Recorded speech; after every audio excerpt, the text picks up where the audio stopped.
क्या हाल है।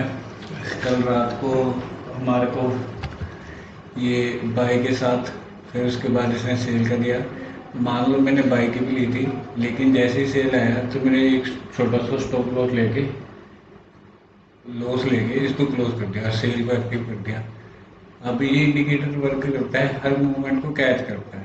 जैसे इसने बाइक का मूवमेंट आया था, इसने बाइक को कैच करा, फिर उसके बाद पुल बैक आया, पुल बैक का ये इंटीमेशन देता है। इसमें एक कमी है, इसको मैं क्लियर करूँगा।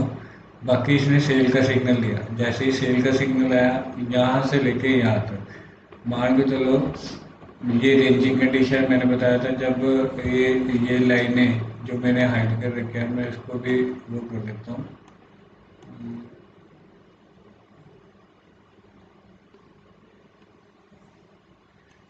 जब तक ये लाइनों के बीच में ही ट्रेड चलती है, जैसे कि यहाँ पे चल रही है ये इंडिकेटर लाइनों के बीच में ही है, ज़्यादा रेंज नहीं है, इसका पता तो नहीं चलता। लेकिन ये जब चिपकी हुई हो ना लाइनें, तब मतलब ये रेंज की कंडीशन होती है। जैसे कि ये जो ओपन है, ये ये वाली अब चिपकी पड़ी है, ये रेंज की कंडीशन है। अब ये चिपकी पड़ी है लाइनें आपस में, तो रेंज की कंडीशन है। ये चिपकी पड़ी है, ये रेंज की कंडीशन है। ये इंडिकेटर वर्क प्रॉपर करता है और हमें इंटीमेशन देता है। जैसे ये चिपकी पड़ी है, रेंज की कंडीशन है, ये कुछ अंदाजा और प्लानिंग अपने हिसाब से करने पड़े। इंडिकेटर तो सिर्फ आपको सिग्नल देता है। अब जैसे कि रात को जो सिग्नल आया है, मैं आपको दिखा देता हूँ। हमने सेल का सिग्नल दिया था रात को, ये देखो, ये सेल का सिग्नल। और हमने जो पॉइंट कवर करे हैं कल रात का, ये सेल का सिग्नल आया, हमने सेल लगा के छोड़ दी। शायद मैंने आई थिंक यहाँ से लगाई थी 21,119 से और लास्ट सुबह तक का। ठीक है, 21,119 से 2045, यानी कि 150 पॉइंट का हमने कवर करा है। 21,119 से 100 पॉइंट्स मान के चलो, 100 पॉइंट्स हमने कवर करे। इंडिकेटर वर्क करता है।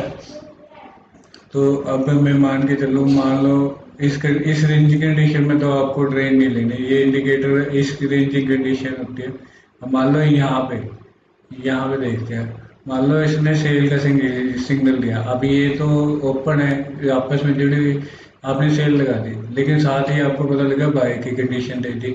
तो आपने अगर सेल को लॉस में लेके क्लोज कर दी और बाय के साथ रह गए, तो क्योंकि आगे कोई सिग्नल नहीं आया, अगर आप इसके से तो आप थोड़ा सा लॉस लेके प्रॉफिट ले सकते हो। ये सिंगल ये है कि आपको इसमें नॉलेज में इंडिकेटर को फॉलो करना है। बाय आया, उसके बाद आपने सेल ले ली, बाय का सिग्नल आया, वो फेक था तो आपने सेल भी ले ली। इस तरह से इसमें वर्किंग कर सकते हैं आप।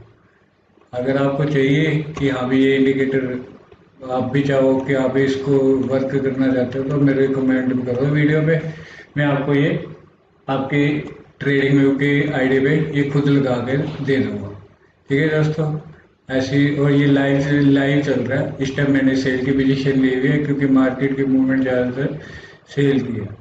ये ओपन है, ठीक है, और हमारे पास लास्ट अभी तक और सेल के अलावा कोई सिग्नल नहीं आया। एक लास्ट आया था सिग्नल, अगर बाय का सिग्नल आएगा फिर हम बाय को देखेंगे, लेकिन बाद में ये देखेंगे कि ये लाइनें अगर ओपन रही तब तो बाय ले लेंगे। अगर ये क्लोज होगी, चिपक गई, तो ये रेंजिंग कंडीशन आ जाती है, उस टाइम हम कोई ट्रेड नहीं लेंगे, इसको होल्ड करेंगे। ठीक है दोस्तों, ऐसी और वीडियो को देखने के लिए मेरे चैनल को सब्सक्राइब करें और लाइक करें और इन वीडियो को शेयर करें, ताकि और भी दोस्त जो ट्रेडिंग में अपना करियर बनाना चाहते हैं वो इसको फॉलो करें।